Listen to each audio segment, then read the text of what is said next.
दोस्तों, दुनिया भर में कोविड यानी कोरोना वायरस की खौफ हावी है। दुनिया भर में इससे संक्रमित लोगों की संख्या लगभग अभी तक 53,47,739 पहुंच गई है। अब तक करीब 3,40,869 लोग इस वायरस के चलते अपनी जान गंवा चुके हैं। चीन के बाद यूरोप और संयुक्त राष्ट्र अमेरिका इससे सबसे अधिक प्रभावित है।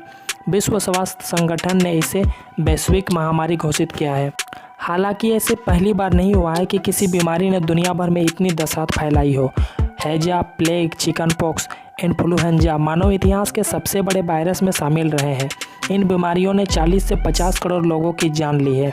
वीडियो शुरू करने से पहले मैं आप लोगों को कहना चाहता हूं कि मेरी दी हुई जानकारी अगर अच्छा लगे तो वीडियो को लाइक कर देना और साथ में चैनल को सब्सक्राइब कर देना। तो आइए शुरू करते हैं। एंटोनाइन प्लेग नाम का एक बीमारी साल 165 से 180 के बीच में आई। उस समय के एशिया, मिस्र, यूनान और इटली को सबसे अधिक प्रभावित किया था। इस महामारी के गेलने के नाम से भी जाना जाता था। कई लोगों का मानना है कि इसका सबसे बड़ा कारण चेचक या स्मॉल पॉक्स है। हालांकि इसके बारे में कुछ नहीं कहा जा सकता। लोगों का मानना है कि इस महामारी के कारण 50 लाख से अधिक लोगों की मौत हुई थी। जस्टिनियन प्लेग या कहे बुबोनिक प्लेग नामक बीमारी साल 541 से 542 के बीच में आई थी, जिसमें यूरोप की आधी आबादी समाप्त कर दिया था। इस बीमारी का सबसे अधिक प्रभाव वेजिटेरियन साम्राज्य और मेडिटेरियन पोर्ट पर पड़ा। केवल एक ही साल के अंदर इस बीमारी के कारण 2.5 करोड़ लोगों की मौत हो गई थी। हालांकि यह पता नहीं चल सका कि इस बीमारी की शुरुआत कहाँ से हुई थी, लेकिन इस बीमारी के कारण पूरा दुनिया प्रभावित हुआ था। द ब्लैक डेथ साल 1346 से 1353 के दौरान यूरोप में प्लेग महामारी की शुरुआत हुई और इसने अफ्रीका और एशिया में भी कहर मचाया। बताया जाता है कि इसमें कुल 10 से 20 करोड़ लोग मारे गए। लोगों का मानना है कि इसकी शुरुआत एशिया से हुई। प्लेग चूहे से फैलता है और इसका कीड़ों के जरिए मनुष्य इससे संक्रमित होता है। यह जहाज़ों के जरिए पूरी दुनिया तक पहुंचा। इसका मुख्य स्रोत पोत बने जहाज, जहां चूहों को पनपना आम बात है। इस तरह से इसे रोक पाना कठिन हो गया था। दोस्तों, अगला महामारी का नाम आता है तीसरी श्रेणी का हैजा। हैजा की 7 श्रेणियों में से इसे सबसे अधिक जानलेवा माना जाता है। इस रोग की शुरुआत 19वीं सदी में हुई थी, मगर इसका प्रकोप साल 1852 से 1860 के दौरान सबसे अधिक रहा।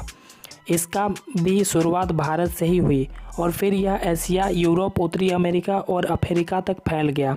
हैजा के कारण 10 लाख लोगों की जान गई थी। अगले नंबर में आता है फ्लू नामक महामारी, जो 1889 से 1890 के बीच में आया था। इसे शुरुआत में एशियाई फ्लू या रूसी फ्लू नाम दिया गया था।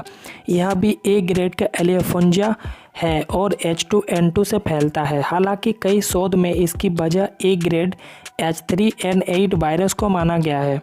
इसका मामला साल 1889 में मध्य एशिया के तुर्किस्तान में आया।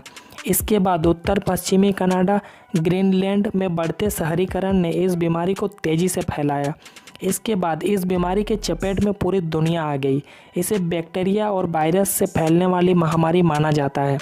1890 तक इसने 10 लाख लोगों को अपने महामारी की चपेट में मार डाला। लोगों का मानना है कि 1890 तक इसमें संक्रमित 10 लाख लोगों का मौत हो गया था। अगले नंबर में आता है हैजा। साल 1910 से 1911 में आई महामारी, जिसकी शुरुआत भारत से हुई और इसमें 8 लाख से अधिक लोग अपना जान गंवा चुके थे। हैजा बीमारी की चपेट मध्य पूर्व, उत्तरी अफ्रीका, पूर्वी यूरोप और रूस भी आ गए थे।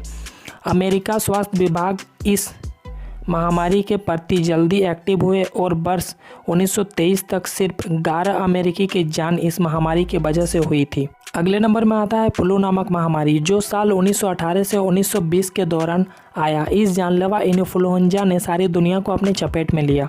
दुनिया की आबादी का 1/3 हिस्सा इसका शिकार बना और करीब 20 से 50 लाख लोगों ने अपनी जान गंवाई। इस बीमारी से 50 करोड़ लोग प्रभावित हुए और मरने वालों का आंकड़ा 10 से 20% के बीच रहा। इस बीमारी से पहले सप्ताह में ही 2.5 करोड़ लोग मारे गए। इस इन्फ्लुएंजा की अलग बात थी कि यह अधिकतर स्वस्थ युवाओं की जान लेता था और जो बच जाते थे उनकी रोग प्रतिरोधक क्षमता को घटा देता था। इसका सबसे ज़्यादा प्रभाव उम्रदराज के लोग हुए थे। अगले नंबर में है एशियन फ्लू। एशियन फ्लू भी ए ग्रेड का इन्फ्लुएंजा है जो H2N2 से फैलता है और इसकी शुरुआत साल 1956 से हुई और यह साल 1958 तक जारी रहा। यह सिंगापुर, हांगकांग और अमेरिका तक फैला। विश्व स्वास्थ्य संगठन के अनुसार इसमें 20 लाख लोगों की मौत हुआ था, जिसमें 69,800 लोग अमेरिकी थे। अगले नंबर में आता है HIV एड्स। सन 1976 में HIV यानी एड्स की शुरुआत अफ्रीका देश कांगो से हुई थी। बाद में यह वायरस पूरी दुनिया में फैल गया। साल 1976 के बाद एड्स के कारण 3.6 करोड़ लोग इसका शिकार हो गए। वर्तमान में लोग 3.1 से 3.5 करोड़ लोग HIV से संक्रमित हैं। HIV से संक्रमित अधिकतर लोग अफ्रीका देशों में हैं। बढ़ती जागरूकता और इलाज की नई प्रणालियों के विकास ने HIV को जड़ से तो ख़त्म नहीं किया, मगर इसके रोकथाम के लिए कई इलाज तैयार कर लिए हैं। साल 2005 से 2012 की अवधि में HIV का प्रभाव सबसे ज़्यादा रहा। इसके बाद प्रति वर्ष मृत्यु की आंकड़ा 22 लाख से 16 लाख प्रति वर्ष तक कम हुआ। आज के लिए फ़िलहाल बस इतना ही। इस वीडियो से जुड़ी आपका कोई सुझाव हो तो आप हमें कमेंट करके बता सकते हैं। साथ ही वीडियो को लाइक और शेयर कर देना। मिलते हैं एक रोचक जानकारी के साथ। अभी तक आपने हमारे चैनल को सब्सक्राइब नहीं किया है तो जल्दी से सब्सक्राइब कर लीजिए। साथ ही बेल वाली घंटी दबा लें ताकि आने वाली वीडियो का नोटिफिकेशन आप तक सबसे पहले पहुँचे। मिलते हैं और एक नई जानकारी के साथ। तब तक के लिए धन्यवाद। जय हिंद, वंदे मातरम।